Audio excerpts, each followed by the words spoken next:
अस्सलाम वालेकुम। आज की वीडियो में हम बात करेंगे कि पिजन क्या होता है और एक पिजन कैसे क्रिएट की जाती है। लेट्स स्टार्ट करते हैं अपनी वीडियो का first part, introduction. A pigeon is a language variety created for a short-term purpose such as business, trade, or administration for communication between the members of two or more speech communities who do not understand the language of one another. Speech community का मतलब है people who speak same language. जब दो या दो से ज़्यादा speech community आपस में कुछ काम करना चाहता हो, जैसे कि बिजनेस या ट्रेड या एडमिनिस्ट्रेशन, कोई भी काम हो सकता है, कोई भी कंट्रीब्यूशन हो सकता है जो कि आपस में वो करना चाहते हैं, ठीक है।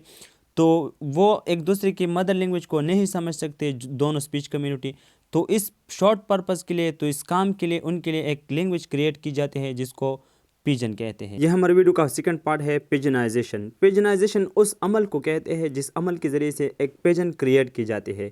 इस पिजनाइजेशन के अमल में 3 स्टेप्स इन्वॉल्व होते हैं, उसको हम आगे पढ़ते हैं कि पिजनाइजेशन का प्रोसेस किस तरह से होता है। नॉर्मली पिजनाइजेशन के प्रोसेस में हमारे साथ 3 स्टेप्स इन्वॉल्व होते हैं। फर्स्ट स्टेप्स हमारे साथ है admixture of variety. Admixture of variety means दो वैरायटी आपस में मिल जाती है। फर्स्ट स्टेप्स उसमें यह होता है पिजनाइजेशन प्रोसेस में कि दो लैंग्वेज, वैरायटी मीन्स दो लैंग्वेज आपस में मिल जाती है, एक न्यू लैंग्वेज उससे बनते हैं। फिर दो लैंग्वेज मीन्स एक लैंग्वेज डोमिनेंट होती है, एक सबऑर्डिनेट लैंग्वेज होती है। डोमिनेंट लैंग्वेज से वोकैबुलरी हमारे साथ आती है और जो सबऑर्डिनेट लैंग्वेज होती है उससे ग्रामर और प्रोनाउंसिएशन उस सबऑर्डिनेट लैंग्वेज का लिया जाता है।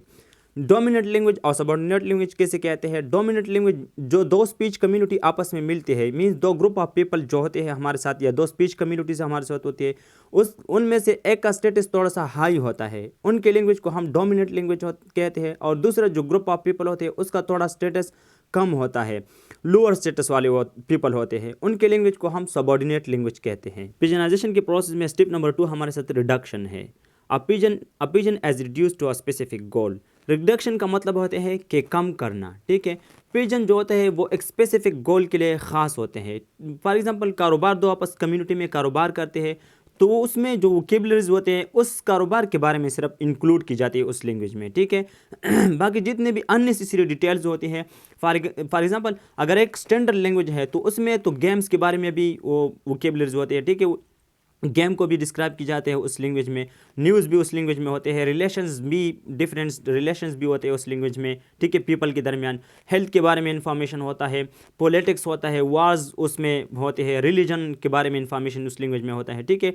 चूँकि जो पिजन होते हैं वो एक स्पेसिफिक सिर्फ और सिर्फ एक ही काम के लिए हम पिजन को क्रिएट करते हैं, ठीक है। वो शॉर्ट टर्म में हम उसके सीखते हैं, ठीक है। अगर फॉर एग्जांपल इतनी बड़ी टाइम में आप लैंग्वेज सीखते हैं, ठीक है, कारोबार के लिए सीखते हैं ना हम पिजन नॉर्मली, अगर इतना बड़ा टाइम हम लैंग्वेज पर लगा दें फॉर एग्जांपल ना, तो फिर अब 2-3 साल लैंग्वेज पर लगा दें, जब हम लैंग्वेज के बाद हम लैंग्वेज को सीखते हैं, उसके बाद फिर हम जब कारोबार शुरू करेंगे तो उस कारोबार का फिर ट्रेंड ही गुजर गया होगा, या मिसाल के तौर पर वो जो कारोबार का टाइम होता है, फेवरेबल जो टाइम होता है वो भी गुजरा होगा, तो उसे हम फिर नहीं शुरू कर सकते कारोबार, ठीक है।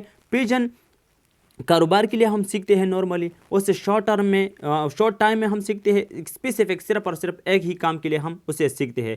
तो जितनी भी अननेसेसरी वोकैबुलरीज जो होती है ज़्यादातर उसे हम रिमूव करते हैं फिर लैंग्वेज से, सिर्फ और सिर्फ शॉर्ट वोकैबुलरीज उसमें इंक्लूड होती है पिजन में। नंबर हमारे साथ स्टेप्स है सिम्प्लीफिकेशन का मतलब होता है जो वो क्रिएटेड लैंग्वेज जो होती है, वो पिजन जो होती है उसकी ग्रामेटिकल रूल्स सिंपल कर दिए जाते हैं, ठीक है, ताकि दोनों ग्रुप्स को समझ आ सके। अभी हम अपनी वीडियो के लास्ट पार्ट पर आ चुके हैं, पिजन के एग्जांपल को डिस्कस करते हैं।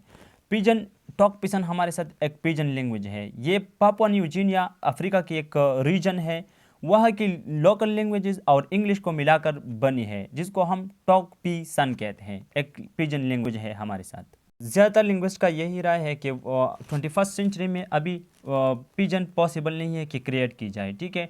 टेक्नोलॉजी या इंटरनेट ने इतनी तरक्की कर दी कि अगर दो डिफरेंट पीपल डिफरेंट लैंग्वेजेस के मिलते हैं आपस में, तो वो सिंपली गूगल के साथ या डिफरेंट ऐप डाउनलोड कर सकते हैं, वो आपस में उन टेक्नोलॉजी के ज़रिए से या नेट के ज़रिए से आपस में कम्युनिकेट कर सकते हैं। कोई ज़रूरत नहीं है पिजन की, या पिजन क्रिएट नहीं की जाती है अभी 21st सेंचुरी में।